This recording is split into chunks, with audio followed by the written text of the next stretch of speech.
History That Doesn't Suck is supported by Quince, where you can get high-end clothing at affordable prices. I just upped my wardrobe with their very comfortable linen pants and matching blazer. The sophisticated look is suitable for me to wear in the classroom and look professional without looking like a stuffy professor. The blazer is versatile enough that I can dress it down with jeans for a smart, casual look too. Quince items are priced 50 to 80% less than similar brands because they partner directly with top factories, cutting out the middleman and passing the savings on to their customers. And Quince only works with factories that use safe, ethical, and responsible manufacturing practices, along with premium fabrics and finishes. So, indulge in affordable luxury. Go to quince.com/HTDS for free shipping on your order and 365-day returns. That's QUINCE.com/HTDS to get free shipping and 365-day returns. Quince.com/HTDS. History That Doesn't Suck is sponsored by Acorns. Every new year, many of us set all sorts of big goals, and that's true for me too. Though I've learned over the years to make sure I have a plan to keep me on course for meeting those goals. For example, in addition to writing new episodes of the podcast, I'm determined to finish a book I'm working on. I rely on my editor to give me feedback and set deadlines for me to achieve that goal. You've got to have a plan. The same is true for personal investing goals, and that's where Acorns can help. Acorns makes it easy to start automatically saving and investing so your money has a chance to grow for you, your kids, and your retirement. You don't need to be an expert. Acorns will recommend a diversified portfolio that fits you and your money goals. You don't need to be rich. Acorns lets you invest with the spare money you've got right now. You can start with $5 or even just your spare change. Head to acorns.com/history or download the Acorns app to start saving and investing for your future today. Paid non-client endorsement. Compensation provides incentive to positively promote Acorns. Tier 2 compensation provided. Investing involves risk. Acorns Advisors LLC, an SEC-registered investment advisor. View important disclosures at acorns.com/history. Welcome to History That Doesn't Suck. I'm your professor, Greg Jackson, and as in the classroom, my goal here is to make rigorously researched history come to life as your storyteller. Each episode is the result of laborious research with no agenda other than making the past come to life as you learn. If you'd like to help support this work, receive ad-free episodes, bonus content, and other exclusive perks, I invite you to join the HTDS membership program. Sign up for a 7-day free trial today at htdspodcast.com/membership or click the link in the episode notes.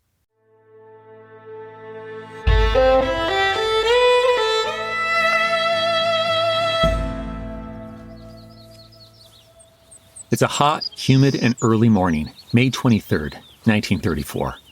We're about 5 miles south of Mount Lebanon in the northwestern region of Louisiana, where 6 lawmen, 4 Texans and 2 local Louisianans, are hiding among the thick oaks and evergreens on the eastern side of the north and southbound Sales Highway. All of them are lying low, swatting mosquitoes and trying to avoid the sharp briars poking through their sweat-stained suits as they keep their eyes on the road, with the occasional glance at their high-powered rifles and other guns, of course. And just across the road is a Ford Model A logging truck. It's jacked up with its front right tire removed. The truck doesn't really have a flat, though. It's merely a distraction.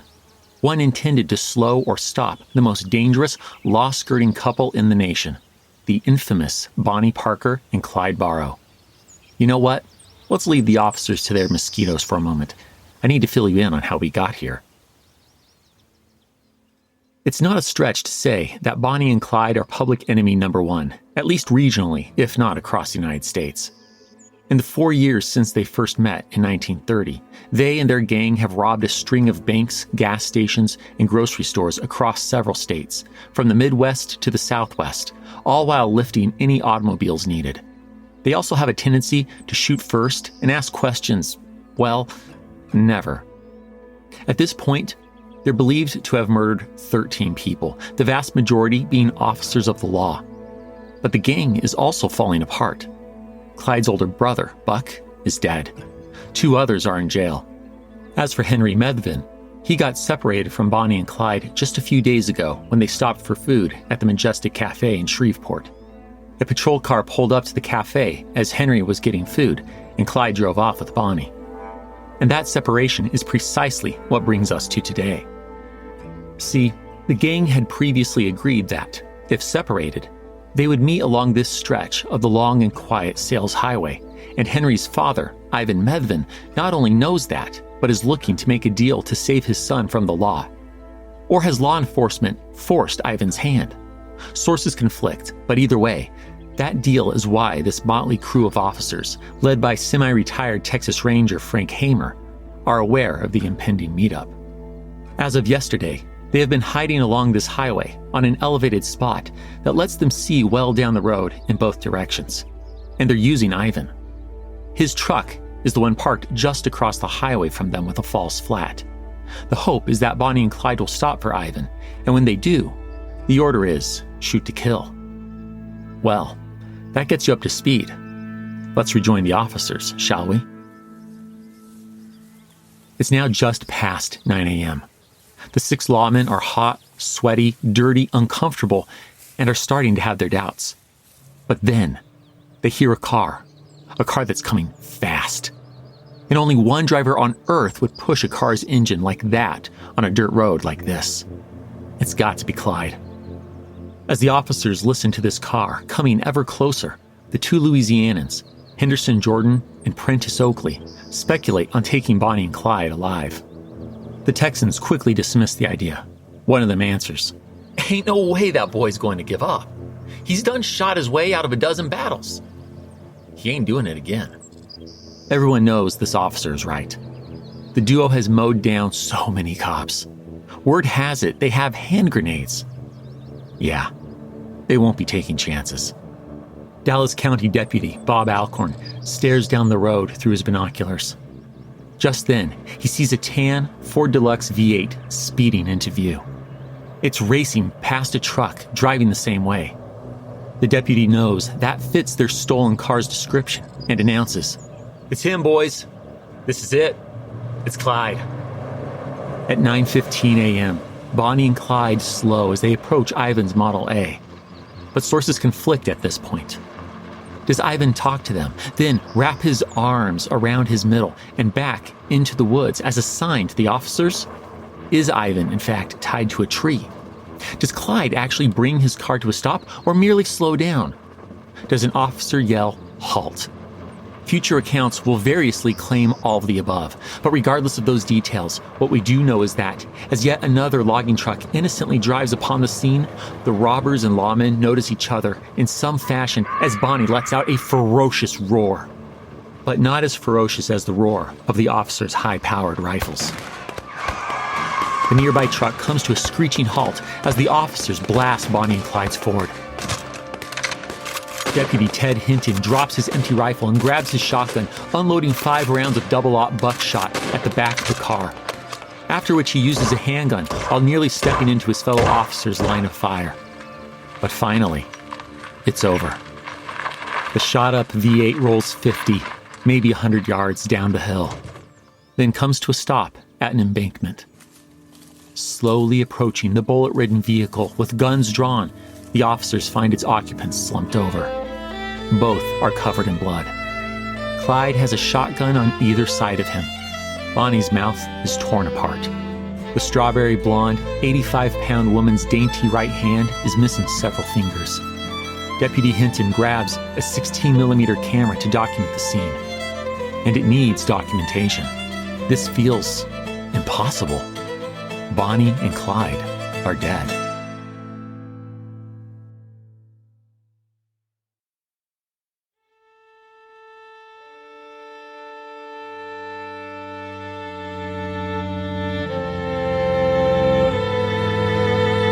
Welcome to History That Doesn't Suck. I'm your professor, Greg Jackson, and I'd like to tell you a story.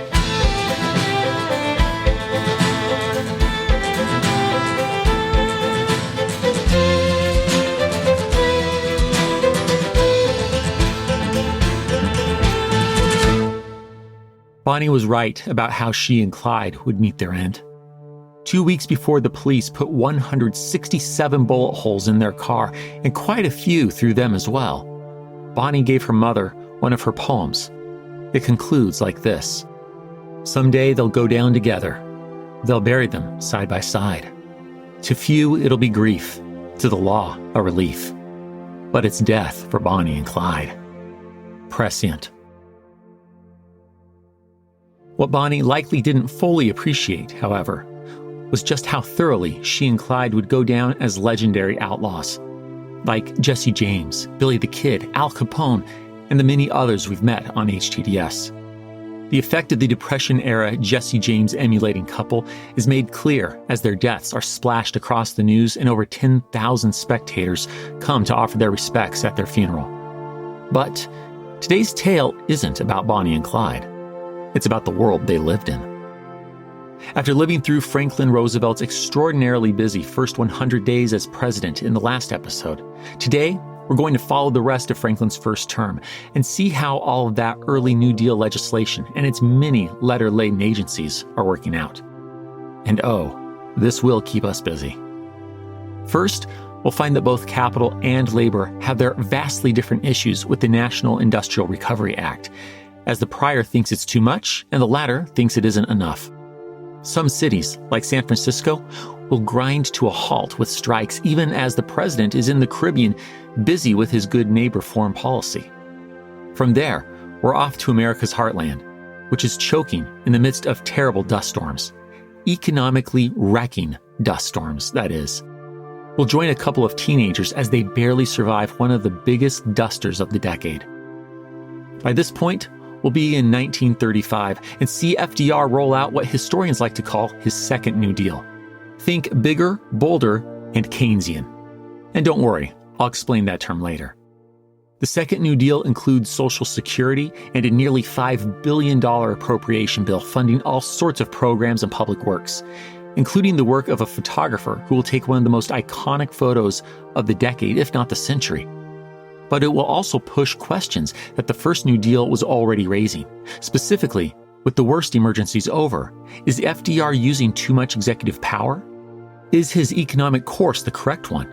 And is the New Deal even constitutional? The Supreme Court is not so sure about that last one. Meanwhile, as Franklin leans harder into his New Deal, he's losing friendships and has the heartbreaking displeasure of laying his dear friend and advisor, Louis Howe, to rest. These losses will only make the president more combative as he looks at a second term and a showdown with SCOTUS. But we won't go there just yet. The first term will keep us plenty busy. We have our path, so let's leave Bonnie's and Clyde's 1934 to return to where we left off last time, at the end of FDR's first 100 days, in June 1933. Rewind.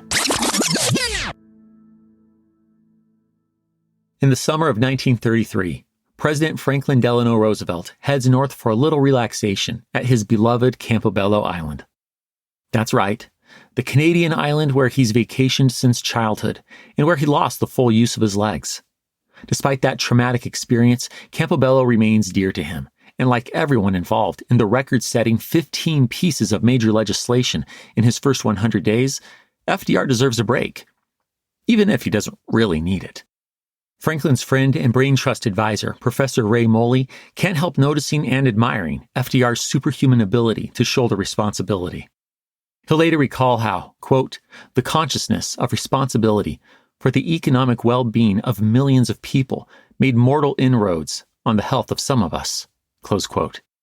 And yet, somehow, to continue quoting the professor, Franklin preserved the air of a man who'd found a happy way of life.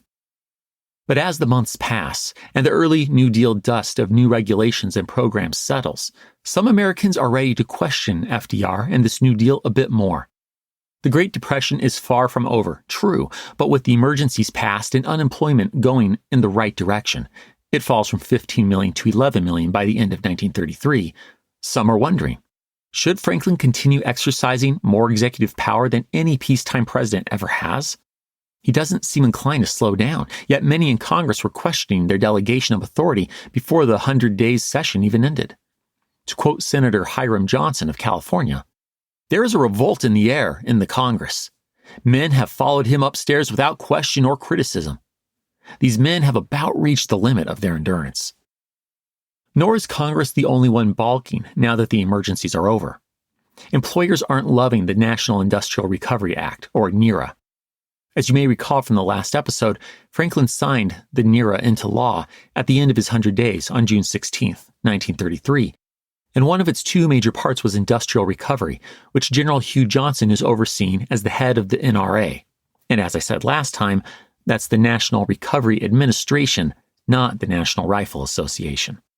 Well, even though the industry codes are put together by members of that industry in an effort to make it self-regulation, even though Hugh Johnson says that, "I want to avoid even the smallest semblance of czarism," and talks like the whole program is voluntary, many employers aren't buying it. They can't help but see that blue eagle Hugh's giving NRA code-compliant companies to display as a pretty hard twist of the arm for something that's voluntary. Meanwhile, as Henry Ford refuses to agree to auto industry codes and rock the blue eagle symbol, the NRA leading general calls for the American people and the federal government to boycott Ford Motors. Hugh makes this stance clear to an audience in St. Louis when he tells them, "Those who are not with us are against us, and the way to show that you are a part of this great army of the New Deal is to insist on this symbol of solidarity." Whew. On the opposite end of the spectrum, employees are disappointed to find that NIRA doesn't have more teeth.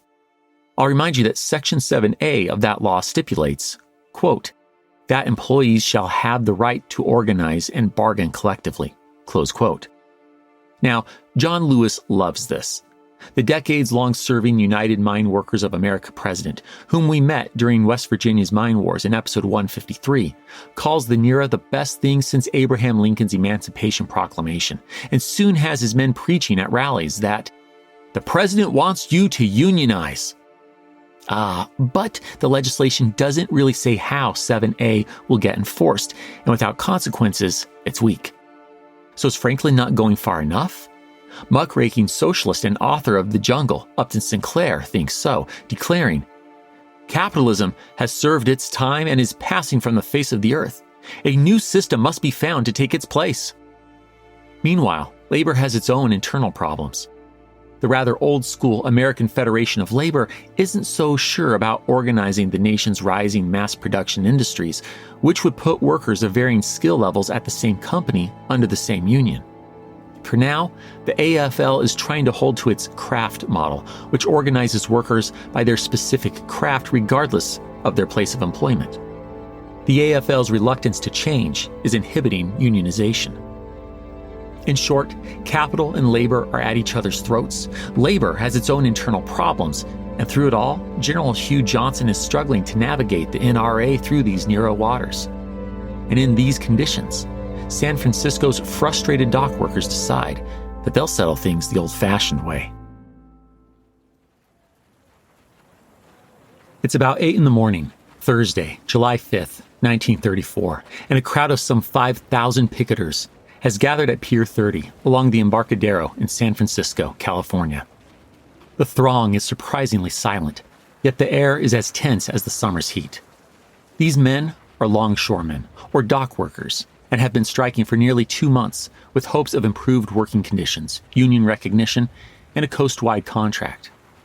Conversely, their employers feel that they've made good faith efforts to meet the longshoremen halfway. Through it all, there have been plenty of fights, and things got particularly rough with the police and strikebreakers 2 days ago. Yesterday was calm as the port closed for the 4th of July. But today, with the state-owned Beltline determined to deliver perishable cargo to a ship scheduled to sail out of San Francisco this afternoon, well, it could hardly be more tense. The strikers look on as a Beltline locomotive with 2 train cars slowly rolls toward Pier 30. A policeman hollers, "Move back!" But this crowd is tired of being ignored, and if they have to fight, they'd rather it be now, not later, given the rumors that the National Guard is on its way. The strikers refuse to budge as the locomotive continues forward.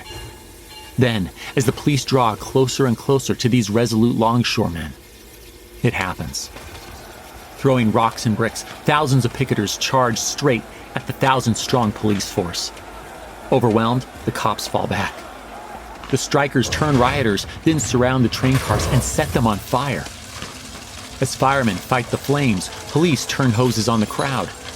They drive these combative working men to the nearby neighborhood of Rincon Hill. And by 10 a.m., it's a full-scale battle between the swarming, numerous but ill-armed strikers and the gun-wielding, club-bearing police, who turn to tear gas to try to keep the casualties down. Soon, the dry grass on the hillsides is set aflame. The strikers retreat to their Union Hall on Stewart Street. As thousands gather there, the police make a pincer movement between the streets of Howard and Mission. Rocks and bricks continue to fly. Two men try to flip a police car, and as they do, officers fire. By the day's end, there are scores of wounded men, police and strikers alike, and 2 deaths. Great War vet and member of the ILA local, Harry Sperry, and Communist Party member Nick Bordeaux. Both were shot by officers. With Governor Frank Merriam calling on the National Guard, the violence ends, but this battle of Rincon Hill, or Bloody Thursday, as it will be remembered, only inspires more pushback as 130,000 San Franciscans from various unions start a general strike in solidarity with the longshoremen. The city grinds to a virtual stop. The striking doesn't stay on the West Coast either. Both Toledo, Ohio, and Minneapolis, Minnesota, see strikes that leave a handful of dead, while some 2,000 separate strikes play out across the nation. Honestly, some fear a revolution is coming. And what's more, Franklin isn't in the country as this goes down. He's at sea, being a good neighbor. Ah, yes, Franklin's good neighbor policy. The term comes from his inaugural address, in which FDR said, "In the field of world policy, I would dedicate this nation to the policy of the good neighbor. The neighbor who resolutely respects himself and, because he does so, respects the rights of others." It's actually an indirect slam on Germany's and Japan's saber-rattling, but Franklin truly intends to be a good neighbor to Latin America by dialing back military intervention. That's why, on the very same July 5th that San Francisco knows as Bloody Thursday, Franklin is in Haiti, pledging a full withdrawal at the month's end of the U.S. Marines that have been stationed there since the Wilson administration, as you may remember from episode 127. From there, the president sails to Panama, where he strengthens ties with this crucial nation and passes through the U.S.-operated canal. He then becomes the first sitting president to visit Hawaii, where 60,000 guests show up for a luau, and, more importantly, Franklin tours the naval facility at Pearl Harbor. Meanwhile, Franklin's general foreign policy is moving toward internationalism as his administration recognizes the USSR. FDR returns to the continental U.S. via San Francisco. He could have arrived while the strike was still playing out, but thought better of it, which was politically savvy. As Louis Howe explains, arriving mid-strike would have put the president right in the middle of an obligation to settle whatever is wrong out there. Instead, FDR fishes in the Pacific, and per his sanguine expectations, soon hears that both sides are backing down and submitting to binding arbitration. The ports of the West Coast are back to work as of July 27th. Well played, Franklin. It sounds like the president will need more permanent fixes to work out that NIRA Section 7A bug in the long run, but for now, he's dodged this labor v. capital issue.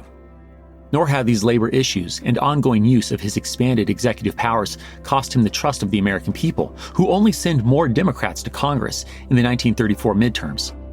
Republican newspaper editor William Allen White gives the credit, or blame if you prefer, to Franklin, stating, "He has been all but crowned by the people." Strikes, international relations, midterm elections, and a less severe but persistent Great Depression aren't the only things that Franklin faces in the first half of his first term. In the southern plains of the United States, parts of Colorado, Kansas, New Mexico, Oklahoma, and Texas, the same drought that ravaged the South and launched a series of bank failures back in episode 172 remains ongoing. It's the result of a terrible combination of man-made and natural factors. For years, countless farmers across the southern plains have been tearing up deep-rooted grasses to make room for more crops. That, mixed with the 1930s unnaturally hot, drought-causing weather, has wreaked all sorts of climate havoc, including strong winds, whipping up dry and loose topsoil into enormous apocalyptic-like dust storms. During these years, the dirty 30s, there are several episodes of dust flying into the air and crashing down on homes, schools, and increasingly desperate people. Like on May 9th, 1934, when high winds grab hold of 350 million tons of topsoil and carries it so far that 12 tons falls on Chicago. Yeah, it's a years-long, dirt-filled nightmare. But as bad as that May storm is, it's nothing compared to Black Sunday.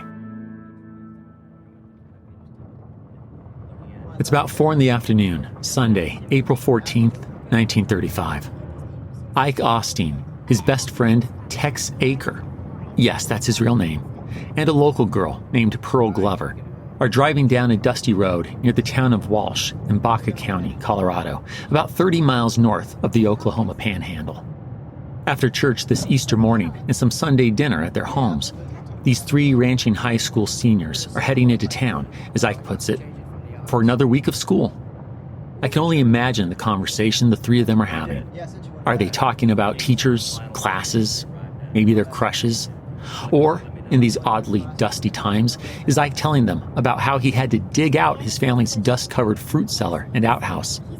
Well, whatever their topic of conversation is, there are few better ways to de-stress and enjoy good friends than the open road, especially in a Model A Ford. But as they drive across this wide, flat, dust-scarred landscape, Ike takes note of a huge dust cloud coming from the north. Not too concerning just yet, not for dust storm veterans like these teens. But then Ike notices jackrabbits sprinting south, and the panicked birds screeching past his car. He turns to Tex and says, "Looks like it's going to be a booger." If only Ike knew. Birds fill the sky. The air seems to pulsate with static, so much so that as Tex merely touches Ike, a powerful jolt throws him backwards, as though he'd touched a power line. Okay, this is bad. Tex hollers at Ike, "Pull over. Let's make for that house up ahead." With swirling dust literally blotting out the afternoon sun, the 3 teenagers desperately race for the nearest shelter, a farmhouse owned by Elmer Coulter. The Coulter family sees the terrified teens and shouts to them, "Hurry! Get inside!" Ignoring the barbed wire fences now glowing with electricity, the trio of teens dash toward the outstretched arms of the Coulters, only to be overcome and thrown to the ground by the elements. Boiling dust whips through the air. It scrapes, blinds, and strangles the teenagers, who can hardly tell up from down as they crawl and claw in the direction of the no longer visible farmhouse. Once they get close enough, the Coulters reach out, pull the teens inside, and slam the door shut. Elmer lights a kerosene lamp. It's still pitch black inside, and the air is filled with dust. They all gather together with towels over their heads to keep the dust from their eyes and lungs. As they do, Ike can hear Tex and Pearl breathing, but can't see them. The only thing in the world is dust. I love learning about cutting-edge technology from decades ago. Yeah, I'm a historian who spends most of my time learning about the past, which means I'm not always current on the latest tech. But we live in the present, and regardless of our profession, much of our business lives online. Kinsta's managed WordPress hosting is for those who want professional results for their business website without needing a technical background. Kinsta's custom control panel is intuitive and doesn't feel like it's from the last decade. Plus, their expert team is there for you 24/7, 365 days a year. And you talk to real humans, not AI chatbots. Imagine that. Kinsta doesn't just host WordPress websites. They deliver blazing speed, ironclad security, and reliability. TripAdvisor, NASA, and Indeed are among the 120,000 businesses that trust Kinsta with their WordPress websites. Tired of being your own website support team? Switch your hosting to Kinsta and get your first month free. And don't worry about the move. They'll handle the whole transition for you. No tech expertise required. Just visit kinsta.com/history to get started. That's KINSTA.com/history. This show is brought to you by Boca. Boca knows that when you take care of your mouth, your whole body benefits. That's why they create elevated oral care that fortifies your teeth. Boca's toothpaste uses a fluoride alternative called nanohydroxyapatite, or NHA. It's a form of calcium that makes up the majority of your tooth enamel and dentin to help to remineralize enamel, freshen breath, and whiten teeth. Do your dentist proud by switching to Boca's NHA toothpaste in delicious fluoride-free flavors like Element, Lemon Lavender, Cocoa Ginger, and Refreshment Whitening. Boca's toothpastes are not only fluoride-free, but they're free from SLS, endocrine disruptors, and parabens. Boca is the #1 toothpaste on Amazon, with over 40,000 five-star reviews. For a limited time, Boca is offering listeners 15% off its best-selling toothpastes on Amazon and Boca.com with code HERHEALTH15. That's HERHEALTH15. Make the switch to Boca for the whole family at BOKA.com. Where'd you get those shoes? Easy. They're from DSW. Because DSW has the exact right shoes for whatever you're into right now. You know, like the sneakers that make office hours feel like happy hour. The boots that turn grocery aisles into runways. And all the styles that show off the many sides of you, from daydreamer to multitasker and everything in between. Because you do it all in really great shoes. Find a shoe for every you at your DSW store or DSW.com.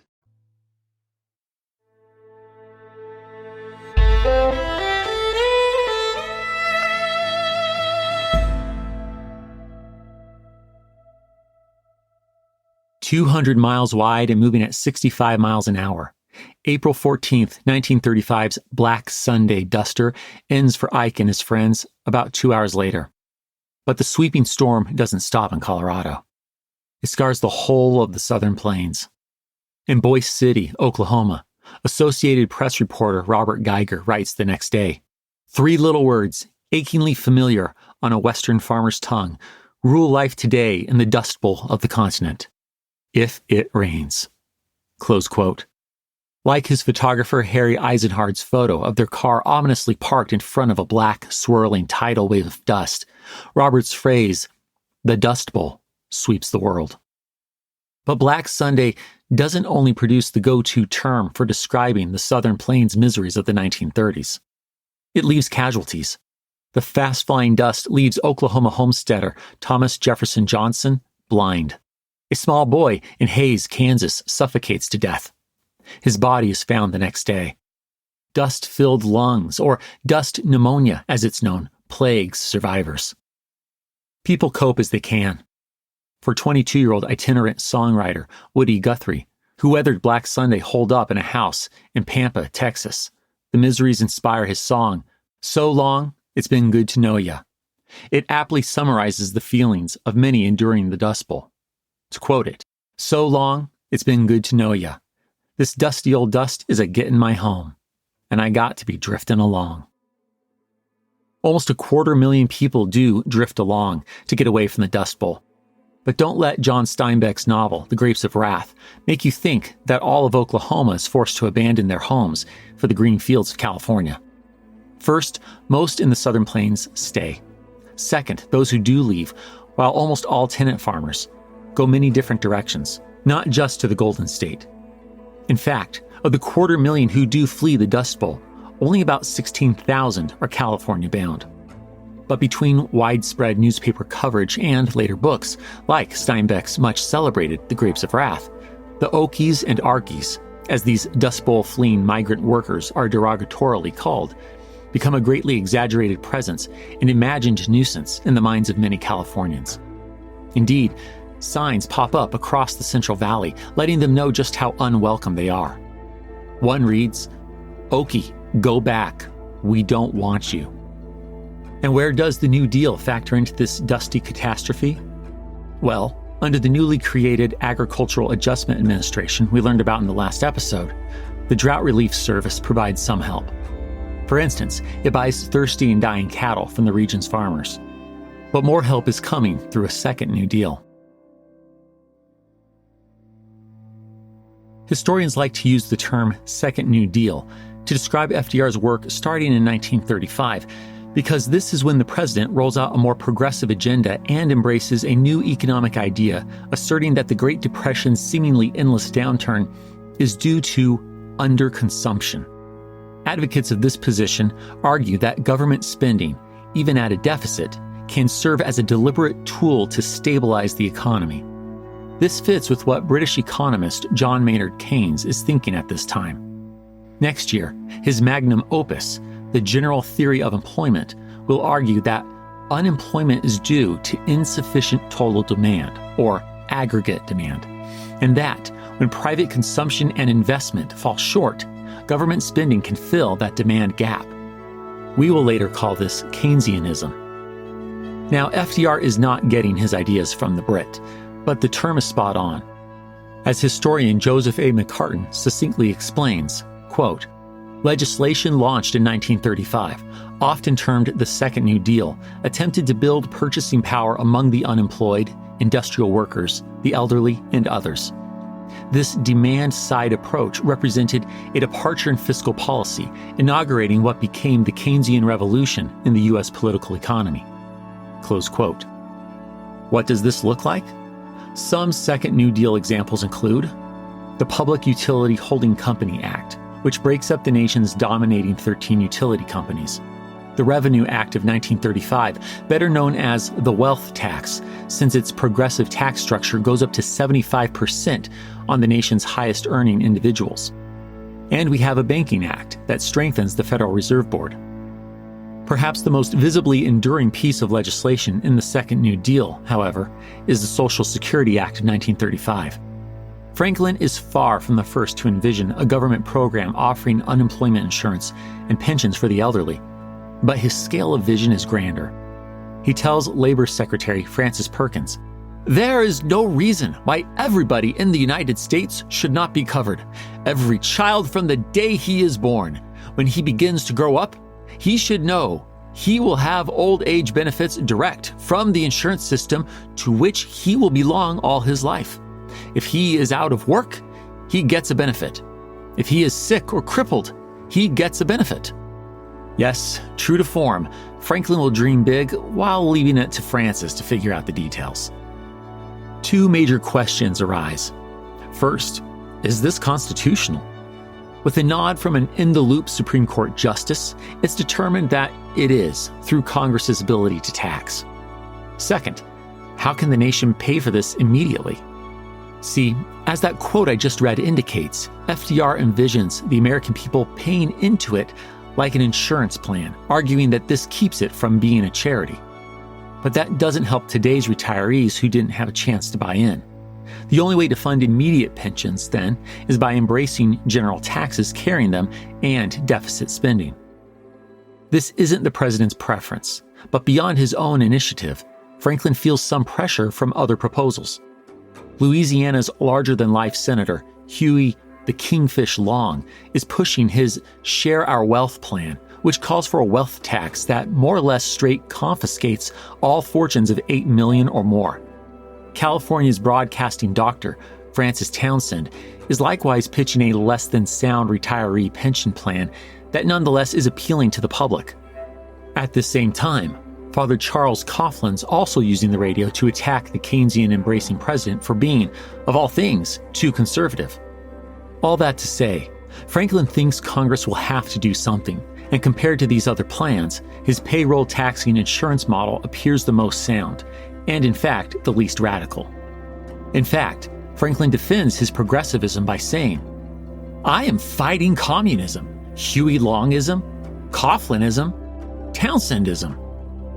That summer, Congress passes Social Security, which will provide unemployment insurance, pensions for the elderly, and support for dependent children. FDR gladly signs it. The Second New Deal's 1935 legislation also includes what Franklin calls the Big Bill, the Emergency Relief Appropriation Act. It appropriates $4.8 billion. Whew, that is quite the stack of cash, which is no surprise given the United States' Keynesian turn in 1935. In accordance with that philosophy, the federal government is fighting unemployment by spending. $525 million goes to drought relief. Yes, this is the further assistance to Dust Bowl victims I hinted at earlier. New agencies also rise. They include the Rural Electrification Administration, which creates publicly owned electrical cooperatives to electrify rural America, the National Youth Administration, which brings part-time jobs to high school and college students, and the Resettlement Administration, which relocates struggling families. It's in the service of the Resettlement Administration that one photographer ends up taking a picture that won't just define her career, but the entire Great Depression. It's late in the afternoon on an unspecified day, early March, 1936. Dorothea Lange is in California, about 25 miles south of San Luis Obispo, driving through the rain on Highway 101. And she's exhausted. For the past 3 months, this thin, 39-year-old brown-haired woman has been taking pictures of California's migrants for the Resettlement Administration. Pictures that her boss and soon-to-be husband, sociologist Dr. Paul Taylor, turns into stories in order to help the Resettlement Administration better know how to help. But now, Dorothea's ready for some rest. Her packed camera bags and several rolls of film ready to be sent to Washington, D.C. are next to her on the passenger seat as she drives on, determined to see this road trip through. As she'll later describe it, 65 miles an hour for 7 hours would get me home to my family that night, and my eyes were glued to the wet and gleaming highway. As she drives, Dorothea notices a crude wooden arrow with a sign just off the road. It reads, Pea Pickers Camp. Now, she has more than enough photos, but the passionate professional just can't help herself.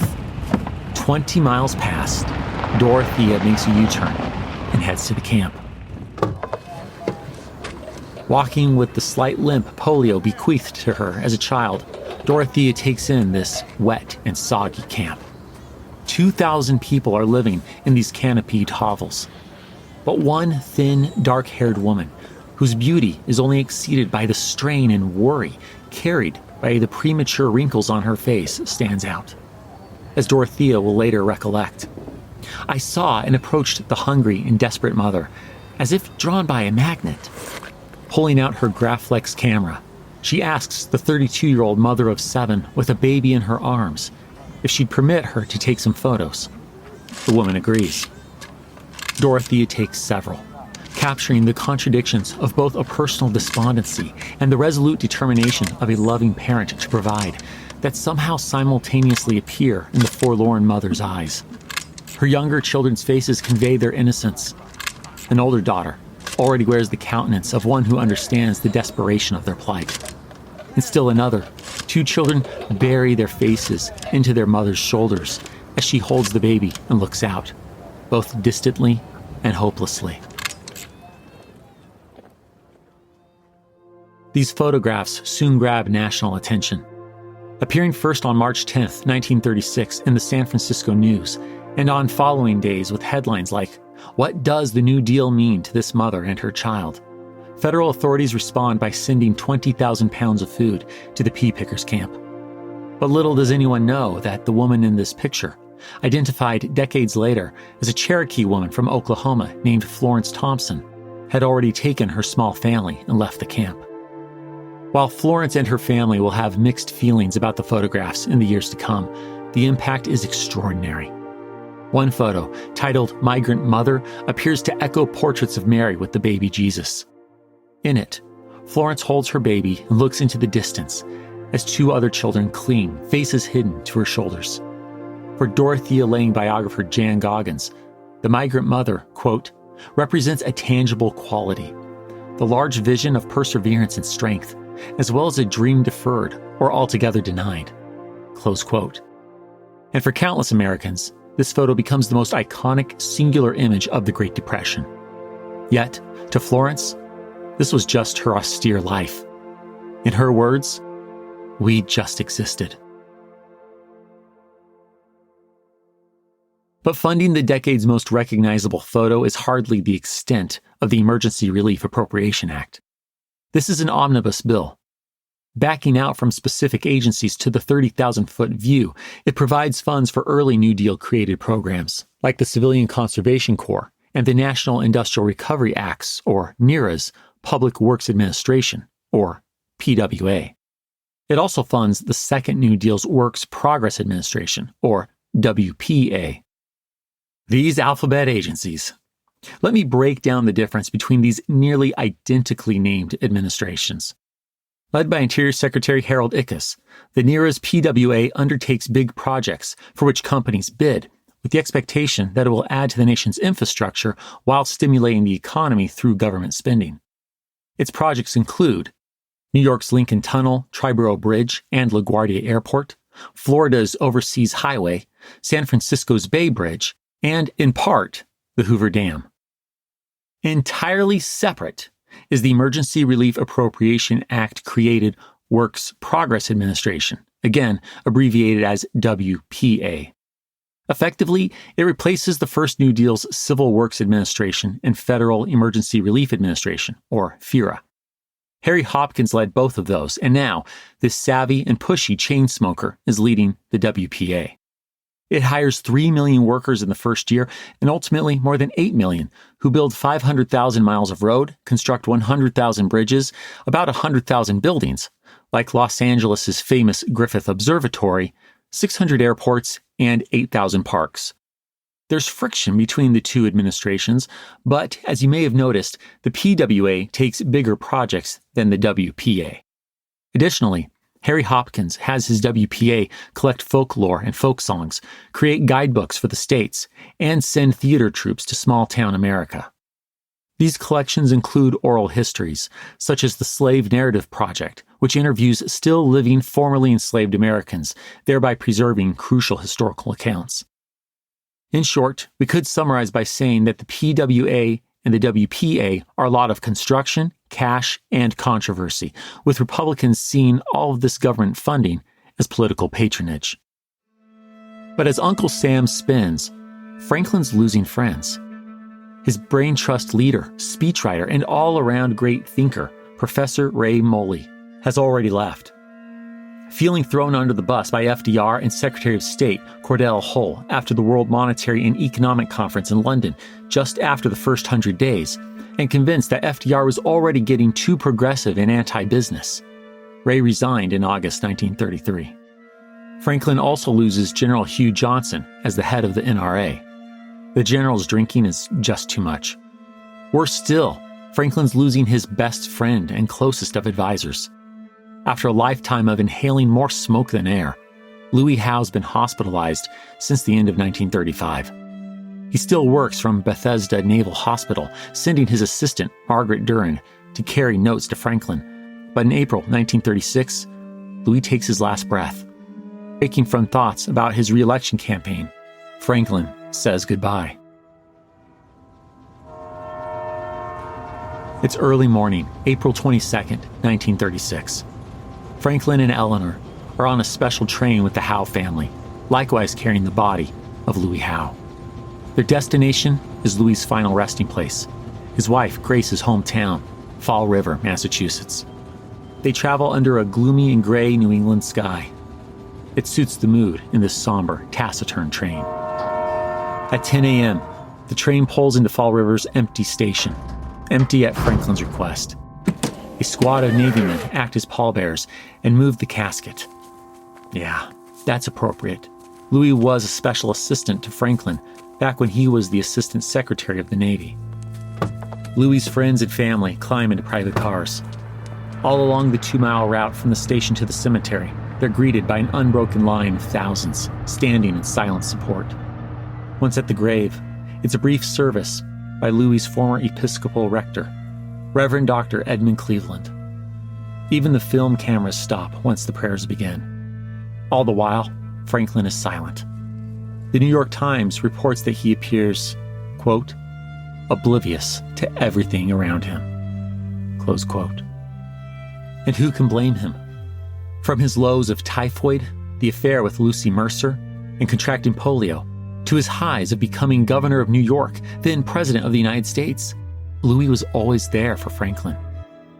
For 23 years, he stood beside Franklin, his constant cheerleader, yet just as ready to tell him when he was being a quote-unquote damned fool, right to his face. Yeah, he was one of those rare friends that only comes along a few times at most in life.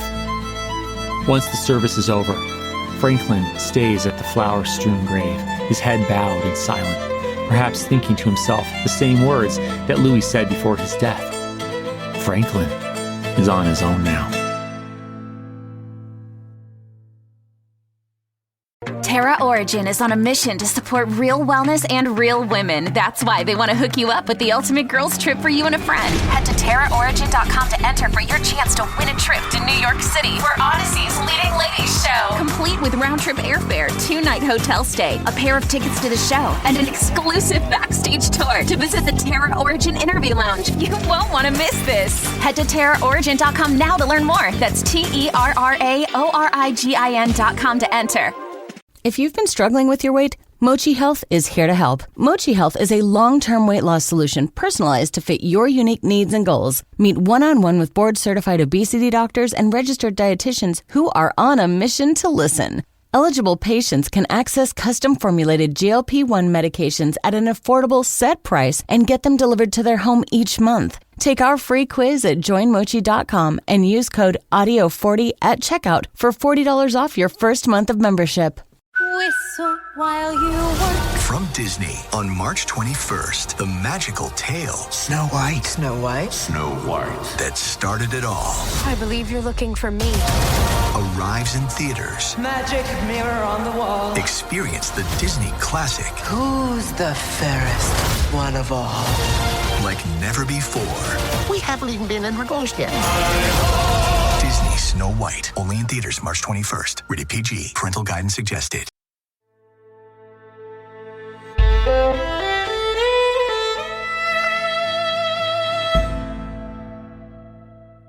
Louis Howe's death doesn't only hit Franklin D. Roosevelt hard as an individual. It hits him hard as a president. He's lost one of the few who knew him intimately as a man immortal, not the strong-willed commander-in-chief. In other words, Franklin's lost one of a small handful of people, the others being his extremely busy wife, Eleanor, and Secretary of the Treasury, Henry Morgenthau, who are capable of telling him no, of telling him when he's wrong. But there's one institution that doesn't mind telling Franklin no, and I'm not talking about the Republican Party, even as it gears up to run Kansas Governor Al Landon as its 1936 presidential candidate. I'm talking about the Supreme Court, which appears not to be a fan of the New Deal. It said no plenty of times by 1936. Let me fill you in. The first big piece of New Deal legislation to face SCOTUS was the National Industrial Recovery Act, again known as NIRA, whose National Recovery Administration, or the NRA, was challenged by the Brooklyn-based Schechter brothers. Yes, this is the agency handing out Blue Eagles to companies obeying industry-crafted codes, and the chicken-selling Schechter brothers rejected the new FDR-approved poultry code in 1934. Now, the Schechter brothers were hardly the only businessmen to chafe at these new, unprecedented federal regulations. Henry Ford was still holding out too.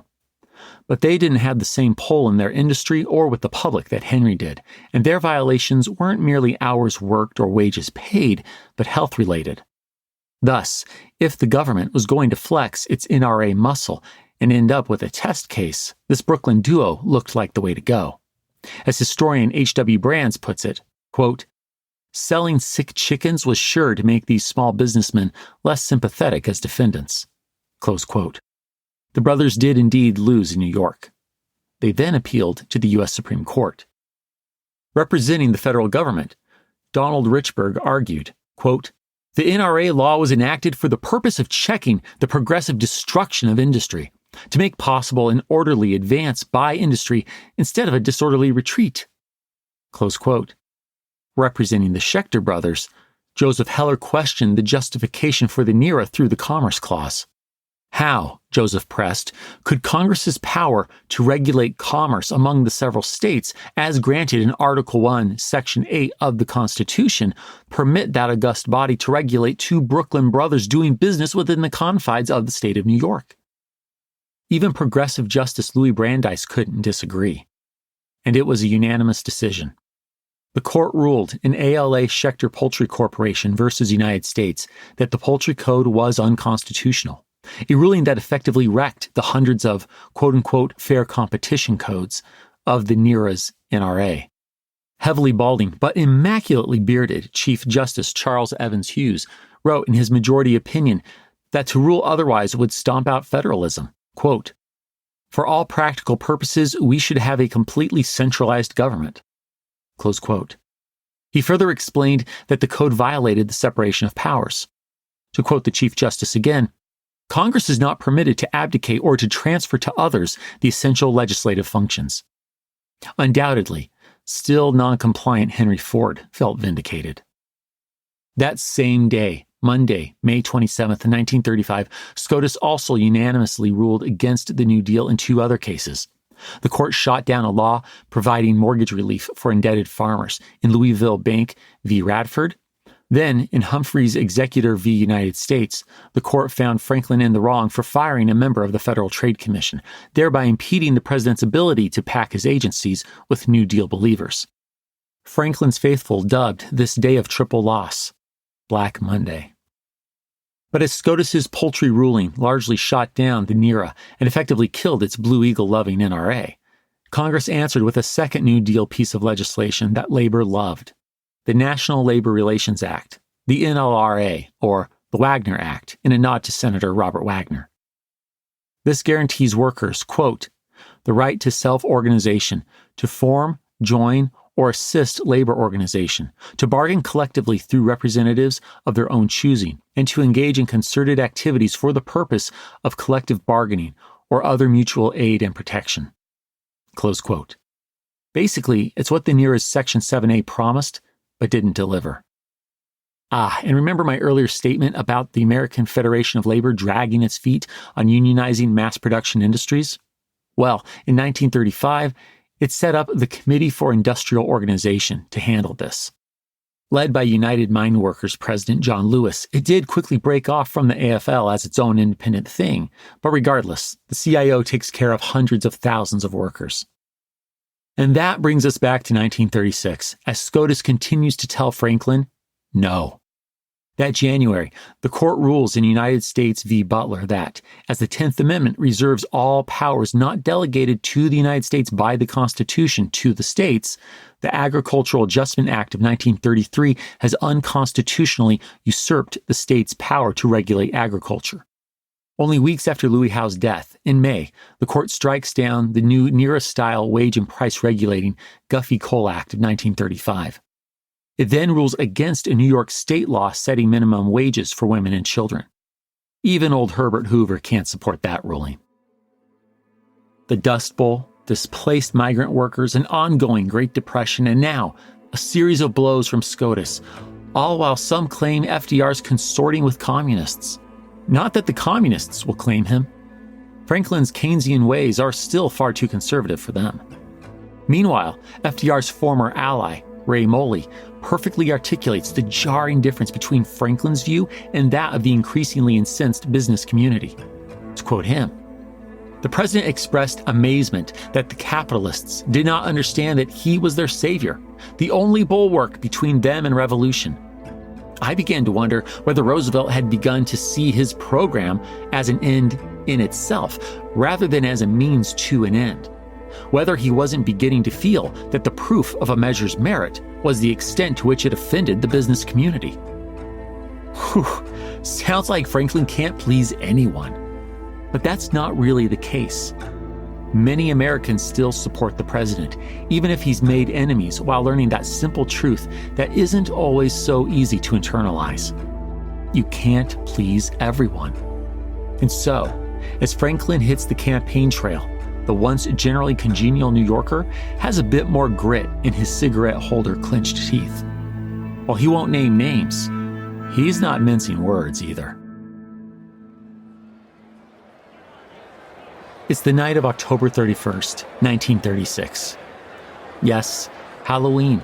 And for FDR's supporters, there's no trick, only treats, as more than 20,000 of them have packed themselves into the capacity-filled Madison Square Garden, and thousands more stand outside between 8th Avenue and 50th, listening via the loud amplifiers blaring inside the stadium.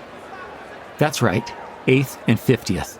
The much larger arena, acting as Billy Joel's second home on 8th and 33rd, won't be built until 1968. Anyhow, the crowd goes crazy as the president enters. They greet Franklin, Eleanor, their daughter Anna, and Franklin's mother, Sarah, with waving flags and a full 13-minute standing ovation. As the New York Times will report tomorrow, quote, The shouts, hand clapping, and cheers of the audience mingled with the noise of ringing cowbells, horns, and clackers, and ear-splitting roars, which rose and fell like the sound of waves pounding on the surf. Close quote. Franklin seizes the podium. This will be his last speech of the 1936 campaign, his last time addressing the public, apart from a fireside chat that he'll do the night before Election Day. So this is a last chance to fend off political attacks, like those of his former friend and political mentor, Al Smith, who this very same night is speaking to thousands in Albany, accusing Franklin of, quote, preparing the way for a communist-controlled America, close quote. Oh, that chafes. And as the crowd quiets down, the pissed-off president delivers a most decidedly bare-knuckled speech.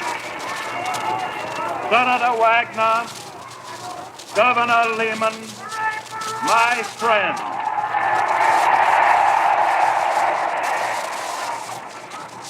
on the eve of a national election, it is well for us to stop for a moment and analyze calmly and without prejudice the effects on our nation of a victory by either of the major political parties.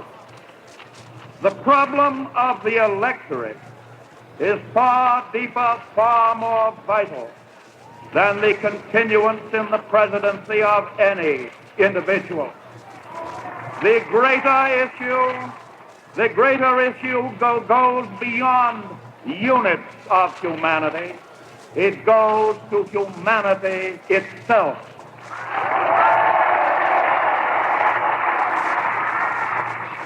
In 1932, the issue was the restoration of American democracy, and the American people were in a mood to win. They did win.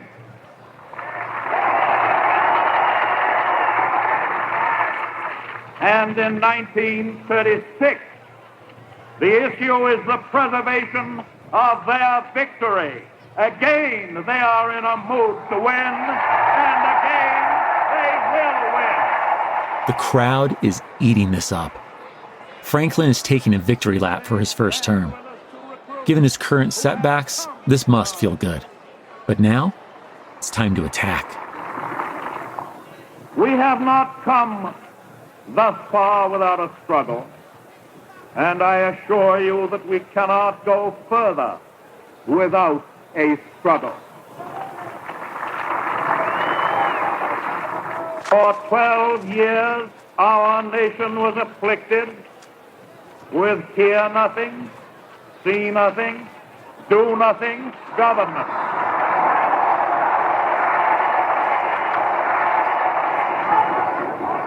The nation looked to that government, but that government looked away. 9 mocking years with the golden calf and 3 long years of the scourge. 9 crazy years at the ticker and 3 long years in the breadlines.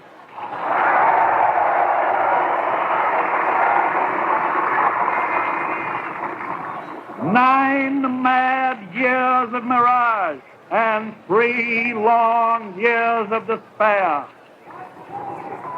And my friends, powerful influences strive today to restore that kind of government with its doctrine that that government is best which is most indifferent to mankind.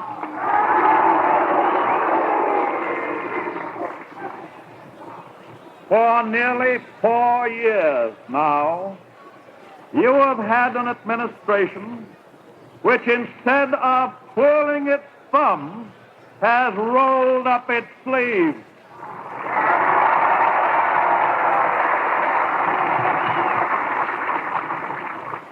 And I can assure you that we will keep our sleeves rolled up.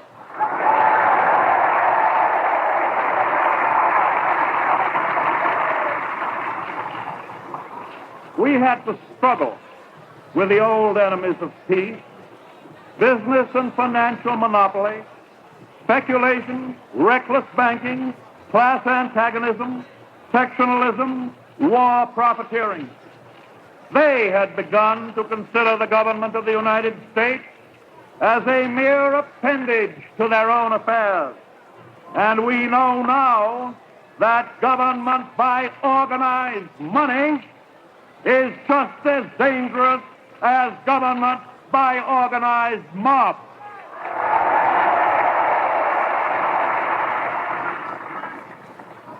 Never before in all our history have these forces been so united against one candidate as they stand today. They are unanimous in their hate for me, and I welcome their hatred. Gauntlet thrown, and the crowd goes wild. Franklin has to wait several minutes for the audience to finish cheering and stamping their feet. I should like to have it said of my first administration that in it the forces of selfishness and of lust for power met their match. I should like to have it said, wait a minute, I should like to have it said of my second administration that in it these forces met their master. And the master, assuming Franklin is self-referencing, goes on, explaining his New Deal policies. But soon comes to a close. Once Franklin does conclude, the band battles against the voices of a 20,000-strong cheering audience.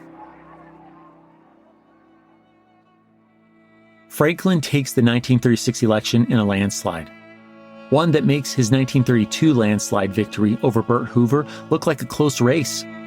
Republican Al Landon gets 16 million votes to Franklin's 27 million, but more importantly, Franklin wins 523 electoral votes. That's 46 states, all but 2, Vermont and Maine. On the first ever January inauguration day, a change due to the passage of the 20th Amendment back in 1933, which moved the start date of a presidential term from March 4th to January 20th, a freezing downpour seizes Washington, D.C. Franklin is offered an indoor inauguration, but upon hearing of the immense crowd that has gathered, he answers, "If they can take it, I can." Unflinchingly, the partially paralyzed president stands in the ice-cold, rainy weather to take his second oath of office. Franklin also takes his overwhelming victory as America's approval of his New Deal agenda. So he plans to continue. In this second inaugural speech, he celebrates improvements and tells the crowd that the nation's progress out of the Depression is obvious. However, he continues, "Have we met the goal of our vision of that 4th day of March 1933? I see 1/3 of a nation ill-housed, ill-clad, ill-nourished, tens of millions of its citizens who at this very moment are denied the greater part of what the very lowest standards of today call the necessities of life, trying to live on income so meager that the pall of family disaster hangs over them day by day. Denied education, recreation, and the opportunity to better their lot, lacking the means to buy the products of farm and factory. The test of our progress is not whether we add more to the abundance of those who have much. It is whether we provide enough for those who have too little." Franklin adds, "Government is competent when all who compose it work as trustees for the whole people." And he ends by declaring that he will take the solemn obligation of leading the American people forward along the road which they have chosen to advance. Thus, we conclude FDR's first term and commence his second. Between this and the last episode, we saw America accept, if not celebrate, the New Deal across partisan lines in the first 100 days, followed by pushback as emergencies ended and the realities of some of that early legislation really hit. That pushback only grew as FDR embraced Keynesian economics and continued forward with his second New Deal. But even as he lost friends and constitutional battles with the Supreme Court, Franklin's 1936 victory in 46 out of 48 states tells him that he has the mandate of the American people. Hence Franklin's move, as his biographer Roy Jenkins puts it, quote, from his previous all-inclusiveness to a view that some well-chosen enemies might actually be a help in underpinning the enthusiasm of the majority, close quote. Yet, should Franklin make the conservative Charles Evans Hughes-led Supreme Court one of his well-chosen enemies? Or is the president hubristically overlooking checks and balances? If only Louis Howe were here, the one advisor who always seemed to know how and when to tell Franklin if he's being a damned fool. But alas, he's gone, and no one's going to stop FDR from declaring war on SCOTUS. But that's a story for next time.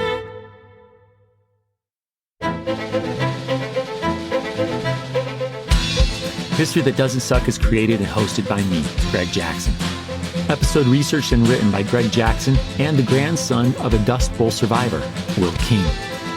Production by Airship. Sound design by Molly Bach. Theme music composed by Greg Jackson. Arrangement and additional composition by Lindsey Graham of Airship. For bibliography of all primary and secondary sources consulted in writing this episode, visit htdspodcast.com.